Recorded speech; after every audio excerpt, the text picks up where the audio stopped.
Ustaz tadi menyebut kata teroris, ekstrem, radikal. Itu kan 3 istilah yang dipakaikan untuk Ustaz. Memang betul. Tapi sejak hampir sebulan ini tak ada ngejek saya. Saya pun kehilangan mereka. Saya tonton video saya dengan Daniel Mananta yang dulu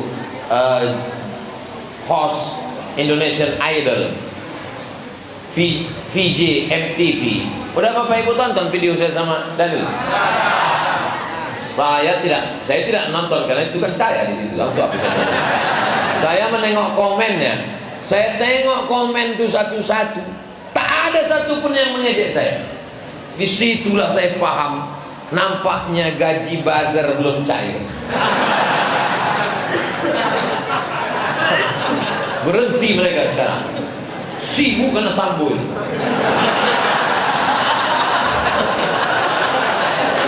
Jadi nanti jadi pengacara, ditengoknya Hotman Paris Hutapea berbicara tentang polisi yang mengawal jenazah almarhumah emak saya dari Pekanbaru nih sampai ke Kampung Silau Laut 12 jam.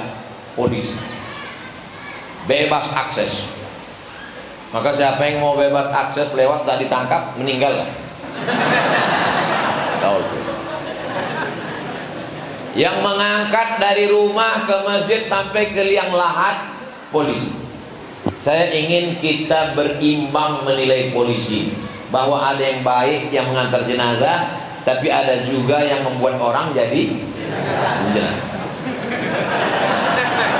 Tapi kita mesti menilai itu, berpikir pertengahan, moderat, tidak hanya karena satu lalu hancur semua. Kira-kira cara berpikir saya ini betul atau salah? Ustaz kau tahu? Saya tanya anggota dewan yang udah dulu, berapa kau siram kemarin? 2.000 Pak Ustaz. 20.000 selesai. Tapi di Riau tak bisa. Kan orang Riau ekonominya baik, mapan. 20.000 orang Riau diambilnya, tapi tak dicucuknya. Orang Riau harganya tinggi 500. Pikirannya cerdas, dia tidak melawan, kasih duit diambilnya. Ambil duitnya, jangan coblos orangnya. Habis. Pas penghitungan tak terduduk gilo. Jamaah cerdas. Assalamualaikum warahmatullahi wabarakatuh. Jamaah dimanapun berada.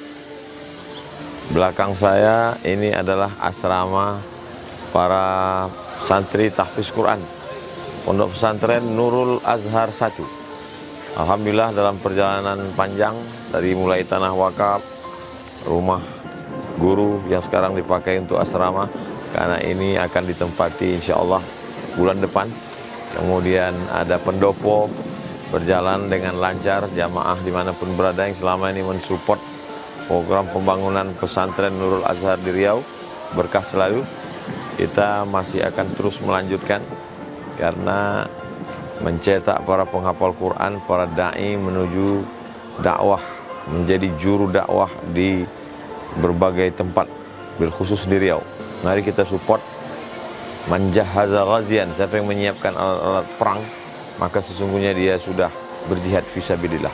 Kalau kita bukan da'i, kita bukan penghafal Quran, dengan mensupport pesantren Nurul Azhar, maka kita sudah ikut berperan dalam dakwah. Mari kita bantu. Donasi kita salurkan melalui Bank Riau Kepri Syariah, nomornya 82021666661, atau Bank Syariah Indonesia 147 6-nya 7 kali 6666666 atas nama Yayasan Tabung Wakaf Umat. Bank Muamalat 2201 666666 atas nama Yayasan Tabung Wakaf Umat. Jangan lupa sertakan kode transfernya 01 di akhir nominal transfer. Konfirmasi ke nomor 0852 6541 6060. Sekali lagi 0852 6541 6060. Berkah selalu. Assalamualaikum warahmatullahi wabarakatuh.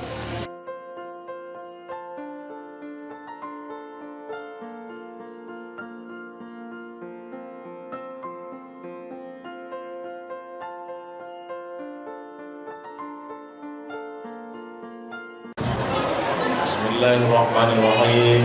Assalamualaikum warahmatullahi wabarakatuh.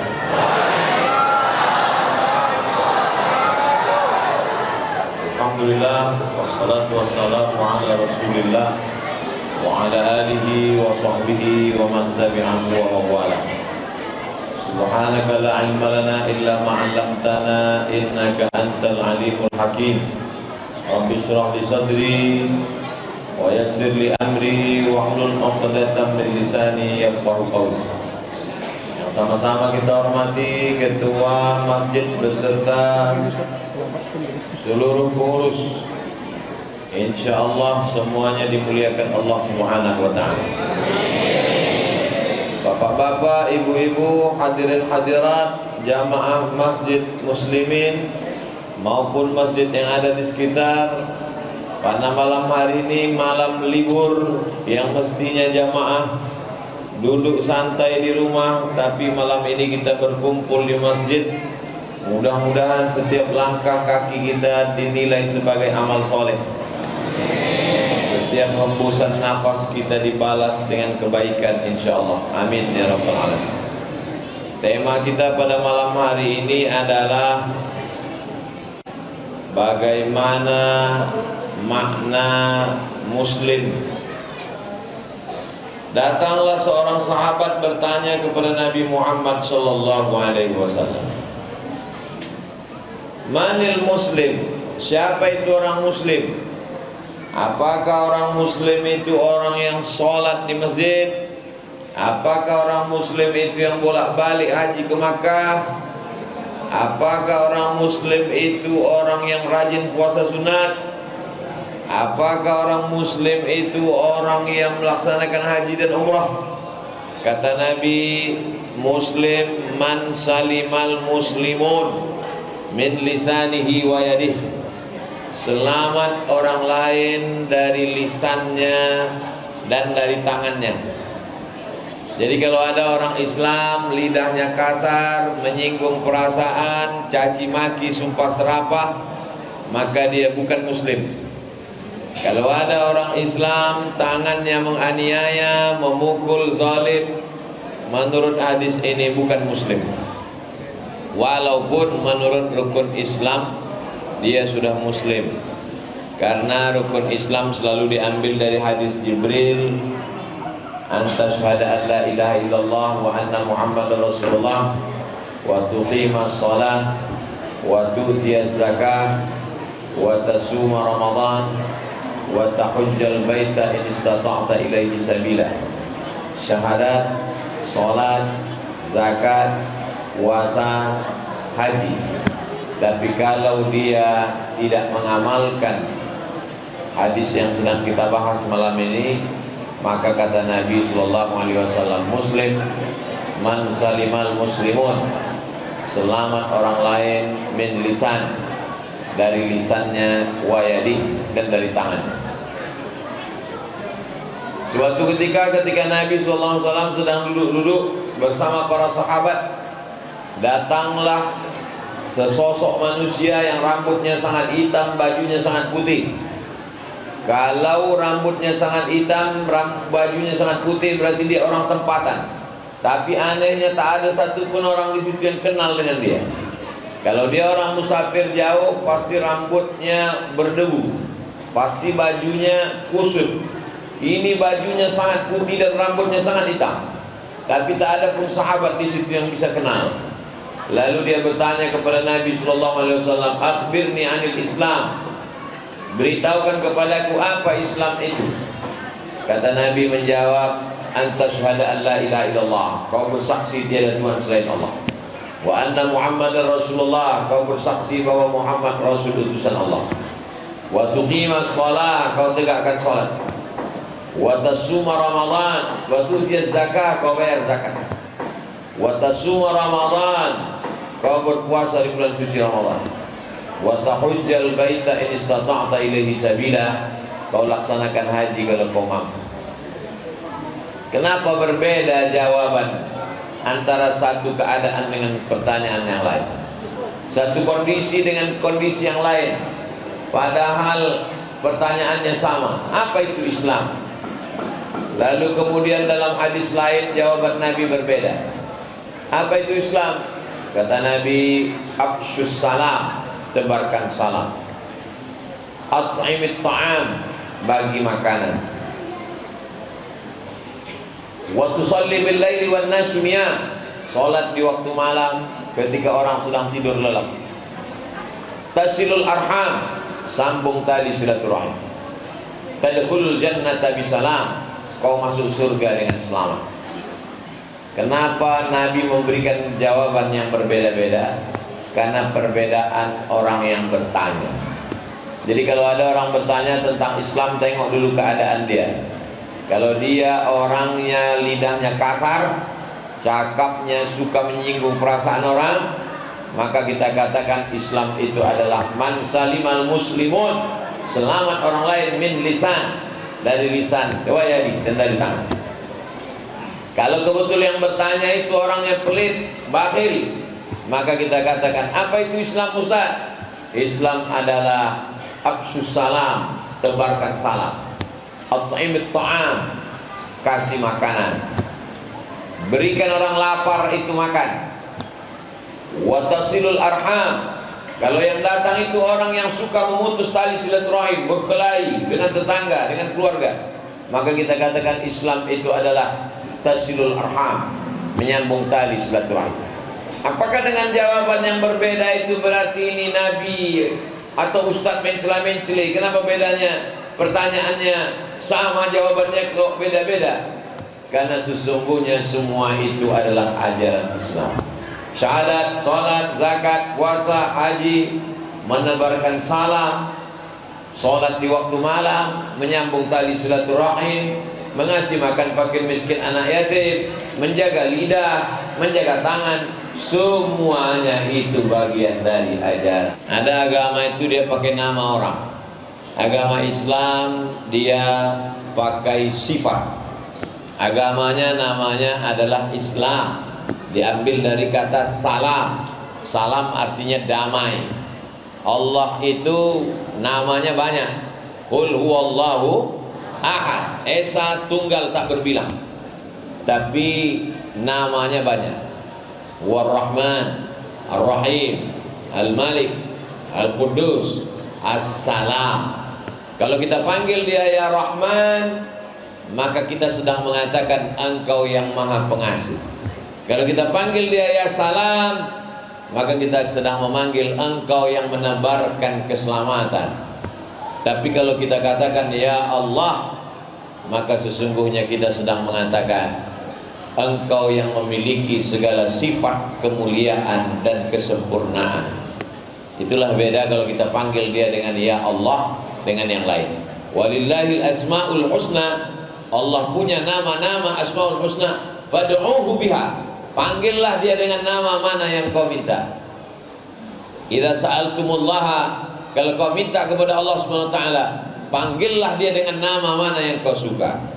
Ada orang mengatakan ya Arhamar Rahimin, ya Arhamar Rahimin. Ada yang mengatakan ya Dzal Jalali wal Ikram. Ada yang mengatakan ya Rabbi. Begitu kita katakan ya Rabbi, maka kita sedang mengatakan ya Rabbi, engkau yang menciptakan aku. Ya Rabbi, engkau yang mengasih aku rezeki. Ya Rabbi, engkau yang mengatur hidup aku. Jadi Allah itu tidak sama dengan pabrik tisu. Setelah pabrik mencetak tisu masuk plastik, pabrik itu sekarang tidak tahu di mana tisu ini berada. Apakah di diskotik atau di dalam masjid, pabrik tak tahu menahu. Allah Subhanahu wa taala tidak seperti itu. Laisa kamitslihi syai'un. Dalam ayat lain dikatakan walam yakul lahu kufuwan ahad. Allah mencipta, Allah mengasih rezeki, Allah mengatur hidup kita. Dari mulai kedipan mata, bisikan telinga, langkah kaki, hayunan tangan, maka kita mengikut aturan Allah Subhanahu wa ta'ala. Kita maunya di rumah main game, jalan-jalan, buang waktu. Tapi Allah maunya kita ke masjid. Ketika bersatu keinginan Allah dengan keinginan kita, disebut dia dengan taufik. Makanya kita selalu mengatakan semoga kita selalu mendapatkan taufik dan hidayah. Hidayah adalah jalan. Inna dina indallahil Islam. Sesungguhnya agama yang di sisi Allah adalah Islam. Ketika orang belum tahu jalan, maka dia minta jalan. Maka dikatakannya ihdinas siratal mustaqim. Kasihlah aku jalan yang lurus. Maksudnya Islam. Kita sudah Islam. Kenapa kita masih 17 kali minta? Subuh 2 kali, zuhur 4 kali, asar 4 kali, maghrib 3 kali, isya 4 kali, 17 kali minta ihdinas siratal mustaqim. Kita minta hidayah. Kita kan sudah Islam. Hidayah itu ada 2. Hidayah yang pertama sebelum Islam menjadi Islam. Hidayah yang kedua adalah sesudah Islam menjadi istiqomah dalam amal soleh, istiqomah dalam keimanan. Makanya setiap pergeseran waktu kita minta hidayah. Terbit fajar 2 kali, ihdinas siratal mustaqim, ihdinas siratal mustaqim. Tergelincir matahari 4 kali, sholat zuhur 4 kali, ihdinas siratal mustaqim, ihdinas siratal mustaqim, ihdinas siratal mustaqim, ihdinas siratal mustaqim. Condong matahari asar 4 kali, tenggelam matahari maghrib 3 kali, sempurna tenggelamnya sampai tak ada lagi nampak merah di belah barat 4 kali. Malam ditambah lagi tahajud. Padahal kita sudah Islam, minta hidayah apa lagi? Bukan hidayah dari luar Islam ke dalam Islam. Senantiasa istiqomah di dalam Islam, itu pun juga adalah hidayah dari Allah Subhanahu wa ta'ala. Tapi agama kita tidak membawa-bawa nama orang.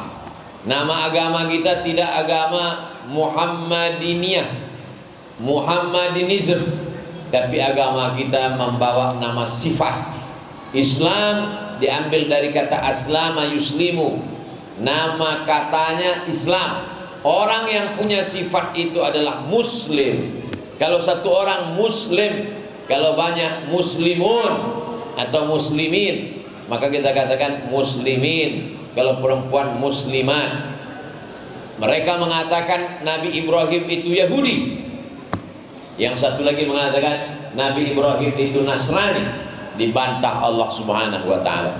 Makana Ibrahimu Yahudian. Ibrahim bukan Yahudi. Wala Nasraniyan, Ibrahim bukan Nasrani. Walakin kana hanifan musliman. Nabi Ibrahim adalah seorang yang hanif dan muslim. Hanif condong kepada kebenaran. Ada khamar, ada zina, ada menyembah berhala, dia hanya condong kepada kebenaran. Musliman, dan dia hanya berserah diri kepada Allah Subhanahu wa ta'ala. Itulah yang kita ucapkan di awal sholat kita. Wajjahtu wajhiya lilladzi fataras samawati wal arda hanifan musliman wa ma ana minal musyrikin. Aku tidak mempersekutukan Allah Subhanahu wa ta'ala. Makanya Nabi Ibrahim alaihissalam itu dibawa dalam sholat, namanya disebut dan keluarganya. Allahumma salli ala sayyidina Muhammad wa ala ali sayyidina Muhammad kama sallaita ala Ibrahim wa ala ali Ibrahim. Allahumma barik ala sayyidina Muhammad wa ala ali sayyidina Muhammad kama barakta ala Ibrahim wa ala ali Ibrahim. Tidak hanya sekedar Ibrahim, tapi keluarga Ibrahim. Siapa keluarga Ibrahim? Ismail. Ismail punya anak keturunan Adnan, turun sampai ke bawah Muhammad bin Abdullah bin Abdul Muttalib bin Hashim bin Abdi Manaf bin Qusay, sampai kepada Adnan, sampai kepada Ismail, sampai kepada Ibrahim alaihissalam. Ibrahim punya anak Ishak, Ibrahim punya istri Sarah, Ibrahim punya istri Hajar. Jadi mereka adalah keluarga-keluarga yang diberkahi Allah Subhanahu wa ta'ala. Maka ketika orang berkata bahwa dia adalah anak muslim, saya seorang muslim, di saat itu dia punya tanggung jawab di hadapan Allah Subhanahu wa ta'ala untuk mengatakan, kalau saya muslim berarti saya mesti bersyahadat tiada Tuhan selain Allah, Muhammad Rasulullah, menegakkan salat, menunaikan zakat, melaksanakan puasa, dan berhaji ke Baitullah. Ini istata'ta ilaihi sabila. Kalau engkau sanggup, ongkosnya, tiket pesawatnya, hotelnya, belum lagi konsumsi selama di sana. Islam ini agama yang tidak memaksa orang. La yukallifullahu nafsan illa usaha. Allah tidak membebani di luar kemampuan kita. Makanya ketika ada orang memaksa, la ikraha fiddin, tidak ada paksaan. Tidak ada paksaan untuk lari pagi bagi orang Pekanbaru. Siapa yang mau jogging silakan, siapa yang mau tidur silakan. Tapi kalau sudah masuk tentara, wajib lari pagi. Tidak ada paksaan sholat.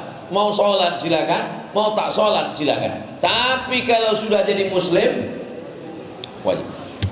Begitu logika cara berpikirnya. Tidak ada paksaan untuk baris berbaris. Yang mau baris silakan, yang tak mau baris tak apa-apa. Tapi kalau sudah masuk polisi, wajib baris berbaris. Maka kita, ayah kita muslim, ibu kita muslimah, tinggal di bumi Melayu lancang kuning yang mayoritasnya muslim, dan kita terlahir dalam keadaan muslim. Maka inilah nikmat yang paling besar. Karena kalau ada orang kaya mati, hartanya tinggal. Ada orang pejabat mati, jabatannya tinggal. Tapi yang dibawanya itu tak lain tak bukan adalah la ilaha illallah Muhammadur Rasulullah. Tak bisa kalau tak bersanding dengan nama Nabi Muhammad SAW. Mereka dulu mengatakan la ilaha illallah, kami percaya tiada Tuhan selain Allah.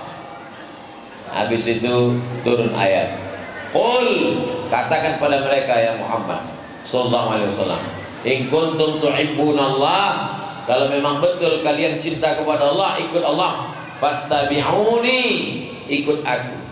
Tidak ada jalan kecuali jalan yang dibawa oleh Nabi Muhammad sallallahu alaihi wasallam.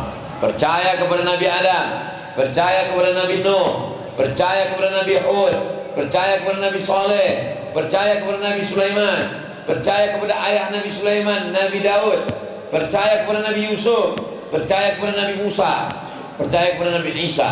Tapi kalau tak percaya kepada Nabi Muhammad SAW, bisa diterima? Tak diterima. Salat tidak sah kalau tak menyebut nama dia. Asyhadu an la ilaha illallah wa asyhadu anna Muhammadan Rasulullah. Khutbah Jumat tidak sah kalau tak menyebut nama dia. Allahumma salli ala Sayyidina Muhammad wa ala ali Sayyidina Muhammad. Doa tak sampai kalau tak menyebut nama dia. Alhamdulillah Rabbil Alamin, wassalatu wassalamu ala Sayyidina Muhammadin wa ala alihi wa sahbihi ajma'in. Majlis kita menjadi majlis bangkai busuk berbau kalau tak menyebut nama dia. Makanya selalu dalam kata sambutan, pertama mari bersyukur kepada Allah, yang kedua berselawat kepada Rasulullah. Allahumma salli ala Sayyidina Muhammad wa ala ali Sayyidina Muhammad. Jadi ini adalah keyakinan. Karena sekarang banyak orang yang penting baik, tidak penting dia percaya atau tak percaya sama Allah, tak penting dia percaya atau tak percaya kepada Nabi Muhammad. Yang penting dia baik, yang penting dia ngurus KTP, bayar iuran, bayar pajak. Itu baik menurut negara. Tapi kalau orang mati menghadap Allah yang dibawa keyakinan, marabbuka, man nabiyuka, ma kitabuka, ma imamuka, ma qiblatuka, man ikhwanuka. Jadi banyak orang salah paham sekarang. Kita bernegara, tapi kita juga beragama, dan agama dijamin oleh negara. Undang-Undang Dasar 1945 pasal 29 ayat 1 dan 2. Dan dalam Pancasila sila yang pertama, negeri ini mesti diisi oleh orang yang beragama, ketuhanan yang Maha Esa. Jadi kalau ada orang membenturkan antara agama dengan negara, kalau sudah cinta negara berarti tidak beragama, kalau sudah beragama berarti tidak bernegara. Ini orang tidak paham sejarah negara kesatuan Republik Indonesia. Ini wilayah privasi kita. Kita berada di dalam masjid, kita membahas tentang agama kita, membahas keyakinan kita, dan kita tidak pernah mencari-cari apa yang dibicarakan orang di tempat ibadah dia. Ada di antara adik-adik anak muda nih tiba-tiba mengendap-endap ke tempat ibadah orang untuk nguping mendengar apa yang dibicarakan tokoh agamanya. Jangan kan mau mendengar ceramah dia, ceramah ustaz kita tak terdengar-dengar kita. Jadi banyak orang sekarang latah mencari-cari, mendengar-dengar yang tak perlu dia dengar. Bahwa kita streaming, kita upload di channel YouTube, itu untuk orang konsumsi agama kita. Adapun cerita tentang bernegara, tentang berkeadilan sosial, tentang bermusyawarah, tentang Undang-Undang Dasar 45, tentang Pancasila. Itu dalam kerangka bernegara. Adapun beragama, maka bahaya sekali kalau ada orang yang tersinggung ketika orang bercerita tentang agamanya, lalu orang tersinggung, dia salah dengar, salah masuk ruangan, salah nguping. Karena ayat itu ditujukan untuk orang Islam. Qul ya ayyuhal kafirun la a'budu ma ta'budun. Aku tidak menyembah apa yang kamu sembah, wala antum abiduna ma'bud. Kamu pun tak menyembah apa yang aku sembah. Lakum dinukum waliyadin. Jadi memang pada umur-umur SD, SMP, SMA, orang belum terlalu tertarik untuk beragama. Sama lah seperti jam 8, jam 9, jam 10, kalau sudah sarapan pagi, dia belum terlalu tertarik untuk makanan. Tapi nanti kalau sudah jam 12, jam 1, dia baru lapar. Jadi laparnya lambung perut ini nanti jam 12, jam 1 siang. Ada namanya lapar agama, rindu kepada agama. Nanti berumur 30, sudah tamat kuliah, sudah S1, S2, sudah kerja, sudah punya mobil, sudah punya rumah, sudah menikah, sudah punya anak, sudah liburan, tapi ada satu kebutuhan yang belum terpenuhi. Apa dia? Kerinduan kepada agama.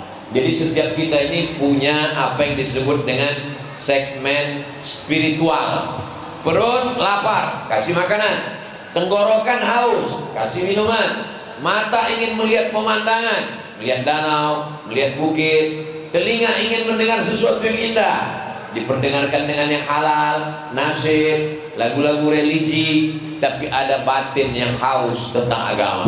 Maka kalau dia tidak diarahkan kepada agama yang betul, dia akan mencari kepuasan, ketenangan palsu. Sama macam orang lapar. Orang lapar itu kita kasih nasi. Kalau anak sekolah orang tuanya sayang, maka dibekalinya makan dari rumah. Kenapa ibu bekali anak ibu ini makan? Ini nasinya Pak Ustadz, ini sambalnya, ini kecapnya, ini telur mata sapinya. Saya takut anak saya ini nanti kalau lapar jam 12, jam 1 di sekolah, dia jajan. Dia tidak tahu bahwa yang dimakannya itu pakai pengawet. Dia tak tahu itu kerupuk pakai formalin. Dia tak tahu itu sudah expired, sudah lewat tanggal. Tapi karena dia lapar, dia makan juga. Begitu dengan keyakinan-keyakinan yang palsu, yang tidak benar. Karena orang kalau sudah lapar, apapun dia dengar. Jadi untuk menjaga ini, alhamdulillah, masjid kita penuh. Satu RW 3 masjid. Satu masjid ada imam, ada bilal, ada penceramah, ada khatib, ada kajian. Tapi yang namanya pengajian-pengajian di masjid ini tidak ada yang mengikat. Sifatnya sukarela. Yang mau datang, tak mau tak datang. Yang suka datang, yang tak suka tak datang. Tergantung ketertarikan dia. Ada masanya ramai, ada masanya sunyi. Maka pendidikan agama tidak bisa begitu. Pendidikan agama mesti berawal dari keterpaksaan. Muru auladakum bisolah. Suruh anak kamu sholat. Wa hum abna'u sab'a sinin. Umur 7 tahun suruh sholat. Wadribuhum fil asra. Pukul kalau dia tak mau sholat. Kenapa mesti pakai pukul? Pukulnya bersyarat, tidak boleh lebam, tidak boleh pada alat vital, tak boleh sampai patah, tak boleh sampai menimbulkan kekacauan pada akal pikirannya, hanya memberikan efek jerak. Berawal dari keterpaksaan, berubah menjadi kebiasaan. Allah bisa karena biasa. Nah, jadi memang mau tak mau pendidikan agama wajib masuk ke sekolah. Kalau kami dulu pagi SD, sore masuk madrasah ibtidaiyah. Dari jam 8 pagi sampai zuhur SD. Habis itu pulang makan. Nanti jam 2 masuk sekolah sore ibtidaiyah. Pulangnya asar. Dulu gitu. Sekarang masuk dari pagi sampai sore, akhirnya sekolah-sekolah agama tutup, akhirnya guru-guru berhenti. Tapi masih ada kepala daerah yang masih memperjuangkan tidak diterima masuk SMP kalau tidak punya ijazah madrasah ibtidaiyah. atau MDA, Madrasah Diniyah Awaliyah. Karena itu lagi yang berkuasa. Kalau tingkat SMP itu kekuasaannya kabupaten dengan wali kota. Kalau tingkat SMA itu wilayah kekuasaan gubernur. Jadi kalau bupati mau diharapkan memasukkan pendidikan agama di SMA, itu sudah di luar kekuasaan dia. Tapi kita semua punya kekuasaan. Kita tidak bupati, tidak wali kota, tidak gubernur, di rumah. Seorang bapak punya kekuasaan mendidik anaknya, seorang ibu punya kekuasaan ketika suaminya tak ada, maka dia mengarahkan anak-anaknya. Jangan sampai kita lepas tanggung jawab di hadapan Allah Subhanahu wa ta'ala. Bagaimana memasukkan pelajaran agama ini ke sekolah umum? Kalau pesantren tak usah kita tanya lagi. Pesantren dari mulai tahajud malam sampai sholat subuh, sampai masuk kelas pagi, sampai sholat zuhur, masuk lagi kelas sore, dari asar ke maghrib olahraga, dari maghrib ke isya mengaji, dari isya sampai jam 10 mengulang pelajaran, jam 10 baru tidur, jam 10 baru boleh nyenggol kasur. Tapi bagi yang tidak sekolah agama, yang tidak pesantren, hanya satu pelajaran agama, PAI, Pendidikan Agama Islam. Apa yang bisa diharapkan dari satu pelajaran agama? Padahal dalam Islam ini ada fikih, ada akidah, ada akhlak. 3 itu induk-induknya itu. Akidahnya mesti benar, Ahlus Sunnah wal Jamaah. Fikihnya mesti benar, fikihnya bermazhab Syafi'i. Akhlaknya mesti benar, akhlaknya mesti berakhlakul karimah. Lalu kemudian setelah induk-induk ini ada tafsir, ada hadis, ada bahasa Arab. Di bahasa Arab itu lagi ada namanya nahwu, ada namanya sharaf, ada namanya balaghah, ada namanya ma'ani, ada namanya bayan. Untuk melahirkan hukum-hukum bisa halal, bisa haram, bisa makruh, bisa mubah, itu ada ilmunya khusus, namanya ilmu usul fikih. Untuk masuk ke kitab-kitab ini mesti ada pintunya. Pintunya adalah bahasa Arab. Jadi kalau ada orang menganggap pesantren itu adalah buangan, siapa yang tak lulus SMP negeri, yang tak lulus SMP swasta yang mahal, yang tak lulus SMP plus, maka masukkanlah pesantren. Itu kekeliruan yang luar biasa. Karena di SMP negeri pun pelajaran hanya fisika, kimia, biologi, matematika, bahasa Inggris. Cukup, tambah agama, tambah bahasa Indonesia. Tapi kalau dia di pesantren, dia mesti punya lebih space otak, kepala, kecerdasan. Di sana ada bahasa Indonesia, ada fisika, ada biologi, ada matematika, ada bahasa Inggris. Jangan lupa dia mesti juga belajar bahasa Arab, ada nahwu, ada sharaf, ada balaghah, ada bayan, ada ma'ani, ada mantik, ada fikih, ada usul fikih, ada qawaidul fikih, ada tafsir, ada hadis, ada ulumul Quran. Jadi kalau anak yang dianggap kurang-kurang akal dimasukkan ke pesantren, dia bukan bertambah akal, gilo sekalian. Banyak orang underestimate, menyepelekan pesantren. Pesantren orang sarungan, pesantren orang lemah akal, pesantren tempat pembuangan, pesantren sarang teroris. Apalagi hanya segelintir, gara-gara nila setitik rusak susu sebelanga. Jadi memang kita al-adab fauqal ilm. Tidak ada makna tauhid kalau tidak kembali kepada adab. Apalah tujuan orang menghafal ayat Quran, menghafal hadis? Laisal ilmu bikathratir riwayah. Ilmu bukan banyak riwayat. Hafal Sahih Bukhari, hafal Sahih Muslim, hafal Sunan Nasa'i, hafal Sunan Abi Daud, hafal Sunan Nasa'i, hafal Sunan Tirmidzi, hafal Sunan Ibnu Majah, hafal Muwatta Malik, hafal Musnad Ahmad bin Hanbal. Bukan itu ilmu. Ilmu adalah adab. Yang paling tinggi dari semuanya adalah adab. Adab itulah di atas segala-galanya. Jadi kadang kita mengaji tak banyak, hanya 2-3 kali pertemuan. Tapi yang kita ambil itu adalah inti saripati daripada ilmu. Makanya Nabi Muhammad SAW itu tak ada dipuji Allah Subhanahu Wa Taala. Engkaulah yang hafal Al-Quran, engkaulah yang tahajud sampai bengkak kakimu, tak ada. Apa kata Allah? Wa innaka la'ala khuluqin azim. Engkau adalah akhlak yang amat sangat paling mulia. Maka saya kalau pergi ke satu daerah, yang pertama saya cari Habib. Pergi saya ke Kalimantan, pergi saya ke Sulawesi, pergi saya ke Papua, pergi saya ke Aceh. Yang saya cari pertama, mana Habib yang paling tua, mana ulama yang paling tua, fotonya gambar di-share orang. Apa maknanya? Untuk menunjukkan kita hormat kepada alim ulama. Tapi karena memang saya tak bersorban, tak berjubah, jadi orang tak menganggap ustaz, ya tak apa-apa, tak masalah. Tapi janganlah pula di depan biji mata, kan? Saya tak urus. Kalau kalian mau di luar, mau jual, tak saya urus. Tapi di depan biji mata aku pula, nampak aku lagi masih muda aku lagi. Jamaah yang dimuliakan Allah Subhanahu wa taala. Jadi ketika orang mampu memasukkan pendidikan agama ke sekolah umum, untuk apalah Ustaz dukung kepala daerah?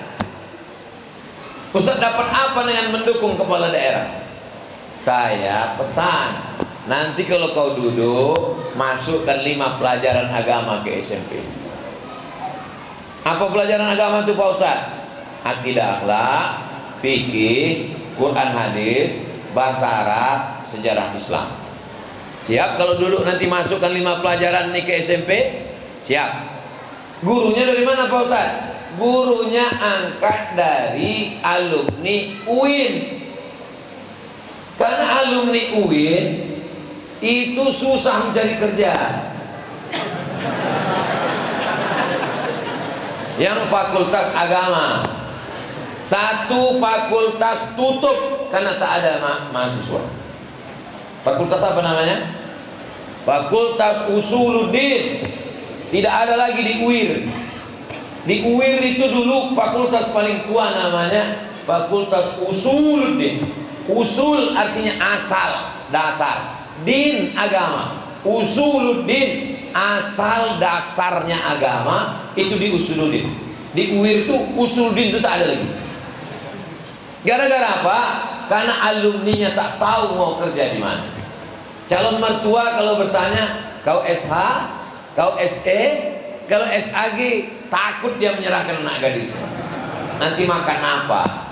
Maka saya katakan ke kepala-kepala daerah, bupati, gubernur, wali kota, kalian tak lama menjabat itu. Paling lama 2 periode kalau tak ditangkap KPK. Tapi kalau kalian masukkan 5 pelajaran ini ke SMP, yang gubernur masukkan 5 pelajaran ini ke SMA, maka insya Allah sampai mati kalian dapat amal jariah. Akidah, akhlak, bahasa Arab, sejarah Islam, fikih, Quran hadis. Guru bahasa Arab ambil dari mana? Ambil dari Fakultas Tarbiyah, jurusan bahasa Arab. Guru fikih ambil dari mana? Ambil dari Fakultas Syariah. Selama ini anak Fakultas Syariah peluangnya cuma jadi kantor urusan agama. Ustaz kok tahu? Tahun 2008 penerimaan PNS Kementerian Agama Kabupaten Kampar. Datanglah seorang pelamar membawa map sampai ke kantor Kemenak Bangkinang, ditulislah di map itu 62. Apa maksud angka 62 nih Pak? Kau peserta yang ikut tes 62. Yang akan lulus berapa orang? Suci. Ustadz dapat ceritanya dari mana? Sayalah yang membawa map itu.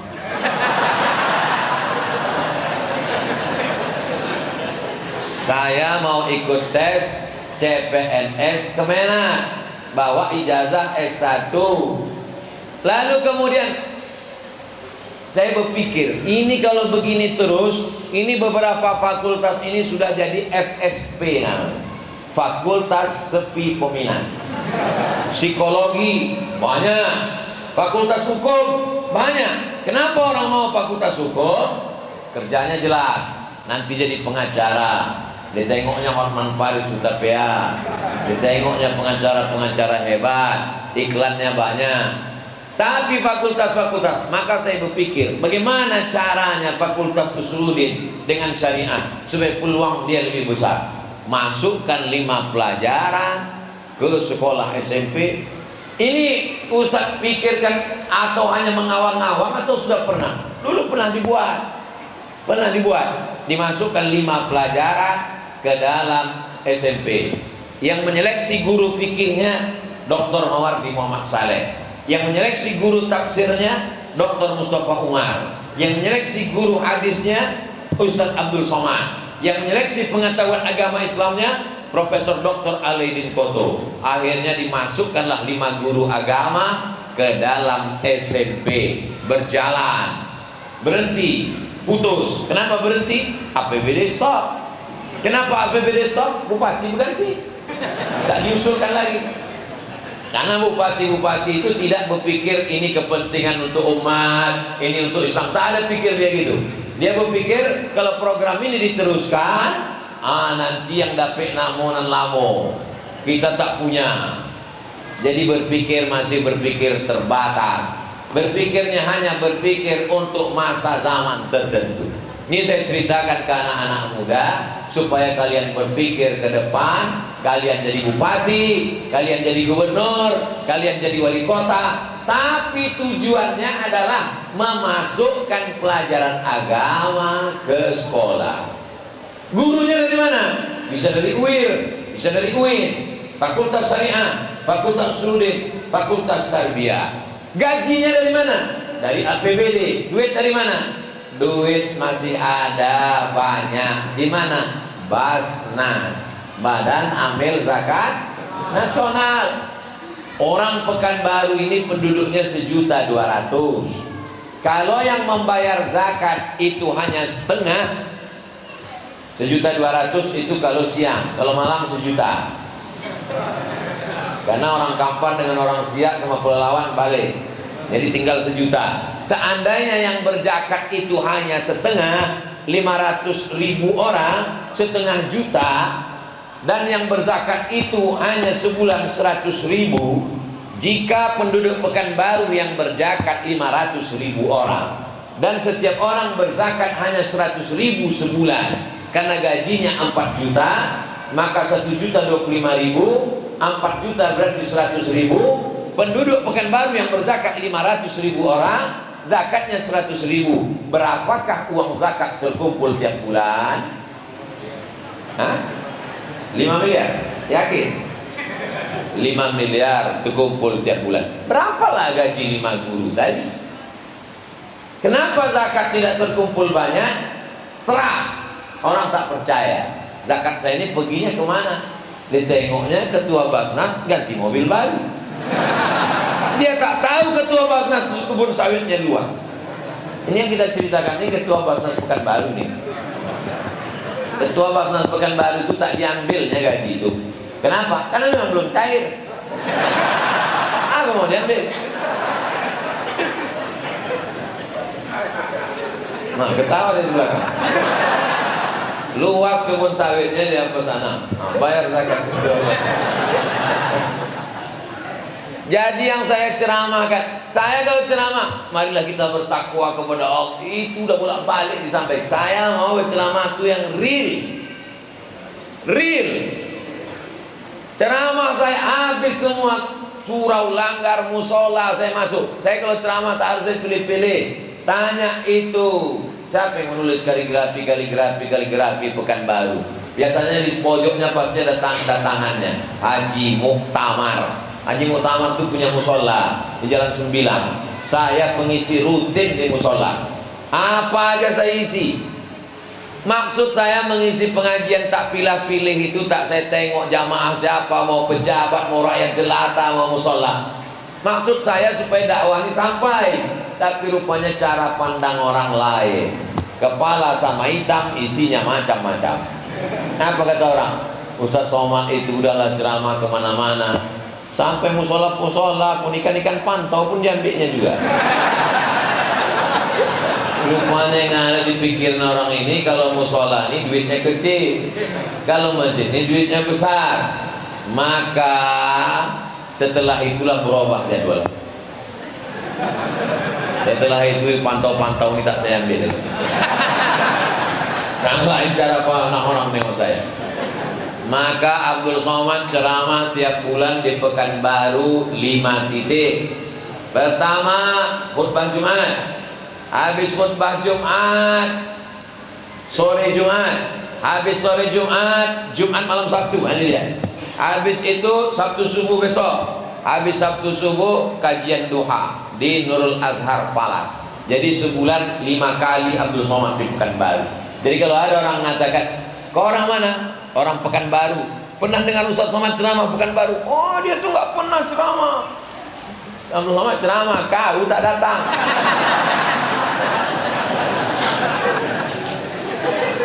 Sudah berapa lama program ini berjalan dan sekeliling, dan saya tak tahu menahu tentang jadwal ini. Kenapa? Karena disusun oleh satu tim yang menggodok masjid mana, masjid mana. Muncullah isu Abdul Somad hanya mau mengisi masjid kalau masjid itu mau mengasih 50 juta ke atas.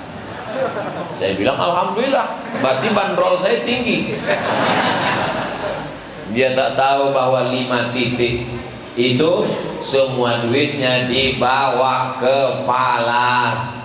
Simpang bingung, belok kiri, terus arah ke TPU Covid.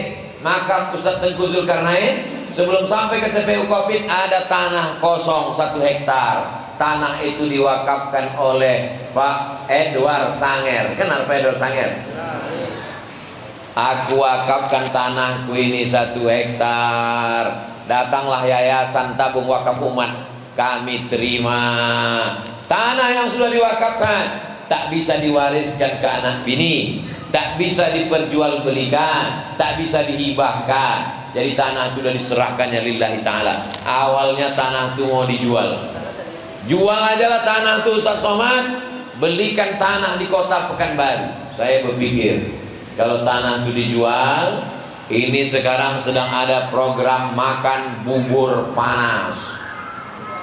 Orang kalau makan bubur dia tidak langsung ditengok, disendoknya ke tengah. Karena kalau disendok ke tengah, bubur ini panas. Maka dimakan dari pinggir-pinggir dulu.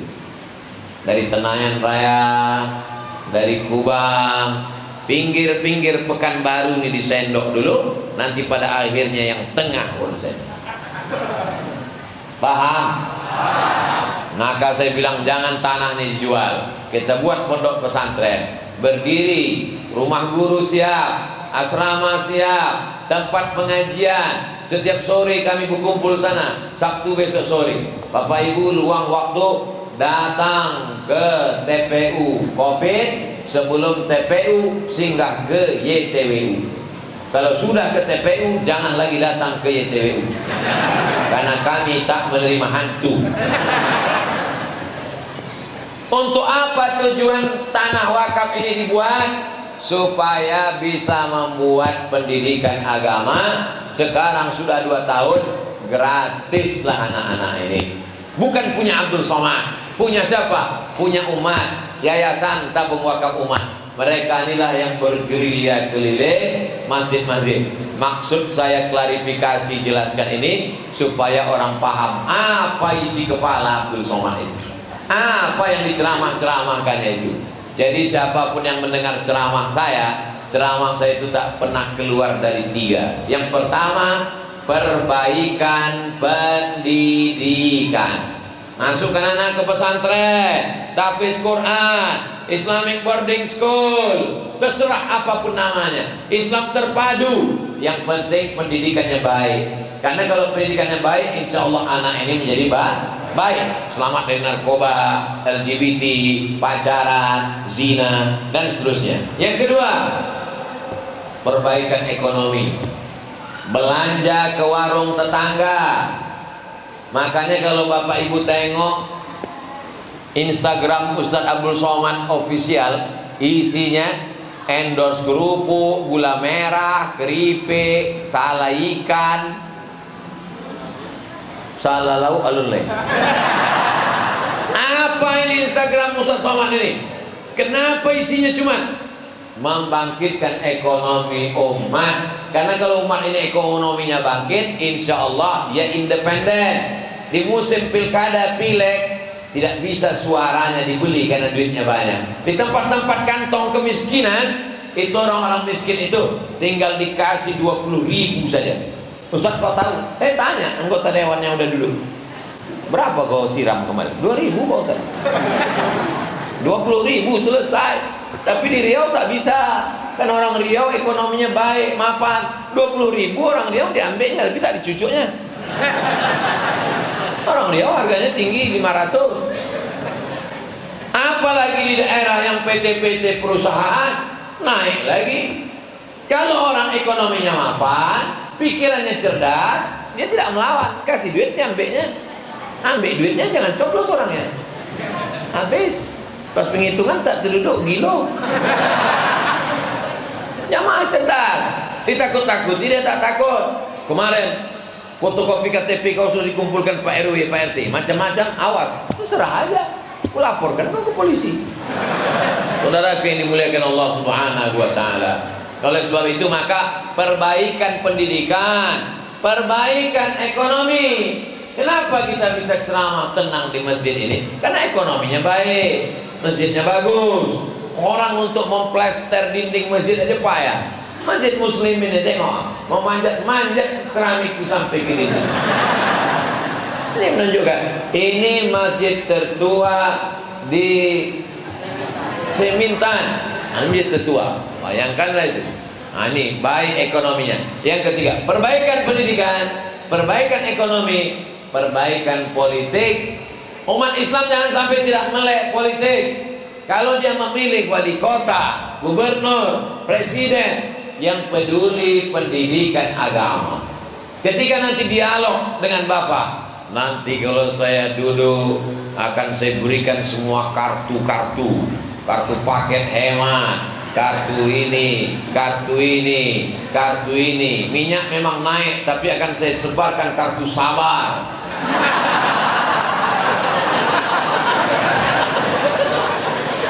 Kita perlu yang real. Anak kami mau belajar agama. Kenapa pesantren itu biayanya mahal? Karena gaji guru ditanggung oleh murid. Makanya guru tak bisa garang. Garang sikit, lah murid lari. Beda sama kita dulu, itu pereng dipukul pakai batang sapu. Kenapa? Karena independen. Dari mana bisa pesantren ini makmur? Kalau anggaran 20% dikucurkan. Siapa yang bisa menggodok anggaran? Ketok palu. 20% anggaran untuk pendidikan. Di antaranya pendidikan agama. 50 orang yang duduk di parlemen. Kalau penduduknya di atas 100-200 ribu, tapi kalau di bawah 100 ribu, anggota dewannya paling 25 orang. Tapi kalau di atas itu, berkumpullah orang-orang yang peduli pada pendidikan agama.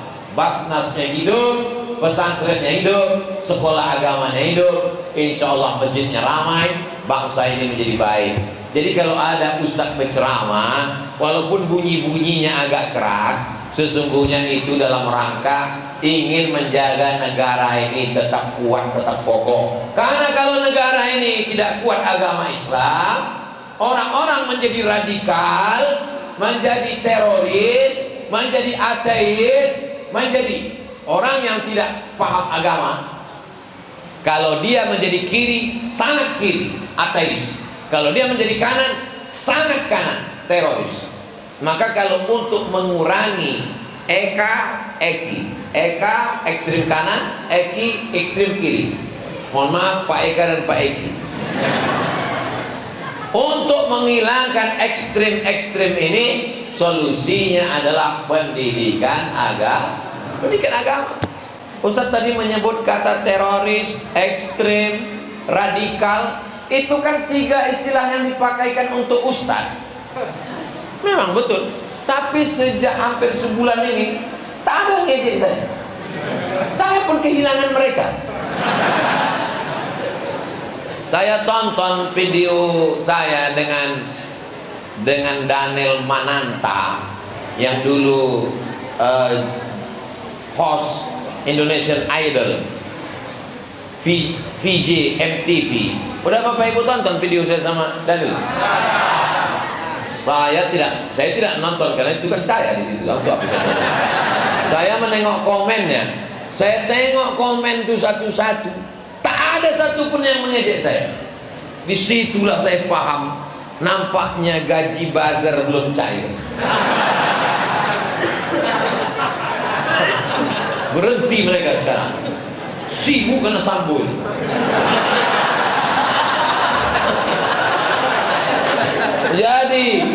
Jadi itu Allah SWT punya skenario. Saking banyaknya orang teraniaya. Innama amruhu idza arada syai'an ayaqula lahu kun fayakun. Berbicara tentang polisi yang mengawal jenazah almarhumah emak saya dari Pekanbaru nih sampai ke Kampung Silau Laut 12 jam. Polisi bebas akses. Maka siapa yang mau bebas akses lewat tak ditangkap, meninggal. Yang mengangkat dari rumah ke masjid sampai ke liang lahat, polisi. Saya ingin kita berimbang menilai polisi, bahwa ada yang baik yang mengantar jenazah, tapi ada juga yang membuat orang jadi jenazah. Tapi kita mesti menilai itu, berpikir pertengahan, moderat, tidak hanya karena satu lalu hancur semuanya. Kira-kira cara berpikir saya ini betul atau salah? Saya orangnya terbuka, kalau salah bilang salah, tapi depan saya, jangan di belakang. Karena kalau di belakang saya tak tahu siapa bercakap di belakang sana. Saudara yang dimuliakan Allah Subhanahu wa taala, jadi yang ingin saya sampaikan adalah kalau umat Pekanbaru ini mau baik, maka ketiga-tiga ini mesti baik. Pendidikannya baik, ekonominya baik, politiknya baik. Kalau sudah pendidikan tak baik, anak muda narkoba, hancur dunia persilatan. Saya dulu selalu dibawa oleh BNN, Badan Narkotika Nasional, Jalan Sudirman ujung sampai ke tepi Sungai Siak, belok kiri, masuk ke dalam penyuluhan. Bisik orang BNN, Ustadz, kita sedang di kampung sini yang paling banyak narkoba. Caralah kami tentang. Pertama bicara Bapak BNN, pemakai narkoba ditangkap, ditembak, hukuman mati, penjara, kata BNN. Habis itu lalu kemudian dari dokter, silakan ibu dokter. Nampak saya lembut bu dokter ini, polisi ini keras. Ibu dokter ini bicara, narkoba ini amat sangat berbahaya buat kesehatan khusus anak muda. Nanti dia bisa gila, bodoh, mati. Oh, ngeri juga. BNN mengatakan bahaya, dokter mengatakan bahaya, tinggal Ustaz. Nah, bagaimana Pak Ustaz? Narkoba ini neraka jahanam untuknya. Duduk bersama. Selesai acara penyuluhan, dikawal polisi saya sampai ke mobil, sampai pulang. Saya tanya, kenapa mesti dikawal? Takut saya Pak Ustaz, mana tahu ada orang Sakau tersinggung. Rupanya orang Sakau itu tersinggung juga. Mau jadi apa Pekanbaru ini kalau pendidikannya tidak baik? Pesantren banyak Pak Ustaz. Hitung berapa pesantren di Pekanbaru, berapa yang tertampung oleh pesantren. Kalau penduduk Pekanbaru 1.200.000, bapak, ibu, istri, suami, anak, menantu, cucu, yang usia SMP berapa? Kalau yang usia SMP ada 200.000 orang, yang tertampung di pesantren hanya berapa? Paling besar pesantren bisa menampung 1.000 orang, sementara ada 200.000 anak yang tidak mendapatkan pendidikan agama yang baik. Kalau sekarang anak Pekanbaru SMP kelas 1, berarti tahun 2032 dia sudah selesai S1. Sekarang 2022 SMP kelas 1, SMP 3 tahun, SMA 3 tahun, kuliah 4 tahun. Yang sekarang SMP tak belajar agama, yang cabut, yang sakau, yang narkoba, yang lem kambing, yang cabut ke mall, itulah nanti yang akan jadi kepala dinas, kepala badan, kepala kantor. Apa tak hancur Pekanbaru? Itu baru sampel contoh Pekanbaru. Bagaimana dengan kota-kota yang lain? Jadi kalau ada ustadz yang menggelegar di masjid, sesungguhnya niat dia baik. Dia ingin umat ini menjadi baik. Kalau umat ini baik, negara ini menjadi baik. Kita ini mayoritas. Kalau mayoritas ini baik, taat ke masjid, Indonesia ini tegak berdiri. Tapi kalau umat Islam ini hancur, bubar Indonesia ini. Betul? Jadi kalau mau Indonesia ini tetap ada, sayang, maka perbaiki pendidikan anak-anak kita. Saya masuk ke hutan, keluar hutan, suku Talang Mamak, Talang Perigi, Talang Jerincing, Kampung, suku Akit, suku Laut, suku Sakai, anak dalam. Setiap 6 bulan saya masuk ke dalam. Masuk saya ke dalam 4 jam, tinggalkan mobil, menyeberang sungai, tak ada jembatan. Waktu mau pergi, sungai itu surut, tidur kami dalam. Besok pagi mobil udah tak bisa lewat. Pulang sama Babinsa, 4 jam keluar dari dalam hutan sana, sampailah ke Kampar Kiri. 2 hari sesudah itu keluar berita di Pemprov, gambar-gambar kami diposting mereka di Dinas Pariwisata. Mantap. Saya ini bukan ustadz kota, saya ini ustadz hutan. Ustadz hutan keluar hutan, ustadz kampung keluar kampung. Saya ini ustadz kampung. Ada orang demam, minta air. Ada orang mau melahirkan anak, bininya tak melahirkan, minta doa. Ada orang pindah rumah, minta doa. Ada orang mau nikah, minta doa. Ada orang mau nikah lagi, minta doa. Saya mancing aja, Bu. Bapak Ibu yang dimuliakan Allah Subhanahu wa taala. Jadi kalau kita sayang kepada Pekanbaru, sayang kepada negeri ini, maka tujuan tidak lain tidak bukan harus fokus ke depan melalui pendidikan. Alhamdulillah, pendidikan anak-anak suku Talang datang belajar. Tadi kata Ustaz Alnof beberapa akan dikirim, ada yang mau dikirim ke Mesir, ada yang sudah belajar. Kami carikan beasiswa ke universitas-universitas. Nanti setelah mereka tamat, mereka akan pulang. Yang sekarang sedang belajar 2 kelas gratis semuanya, ditanggung dari mulai odol giginya sampai handuknya sampai makan minumnya, tanggung. Duitnya dari mana?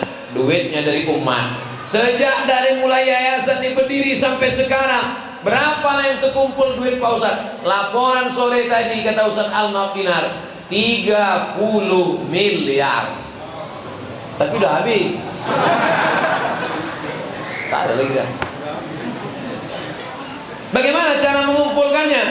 Hanya iklan di Instagram Ustadz Abdul Somad Official. Instagram, IG. Kalian udah follow belum? Alhamdulillah. Video malam ini direkam, akan diupload ke channel Tabung Wakaf Umat. Subscribe, like, share, and comment.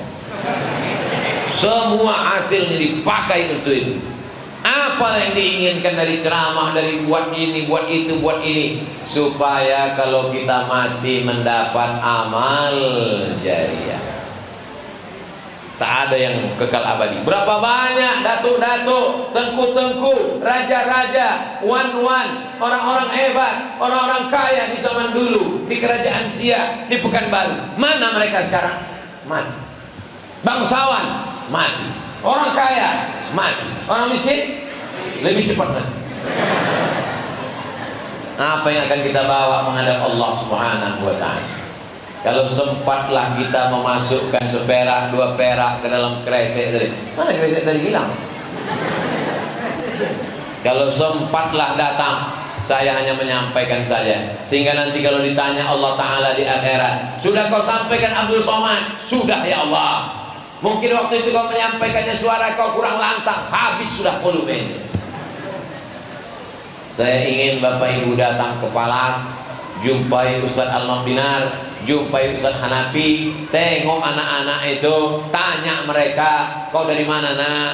Dari suku Talang. Kau dari mana? Dari suku Sakai. Kau dari mana? Sudah berapa juz hafal? Gimana baju sekolahmu?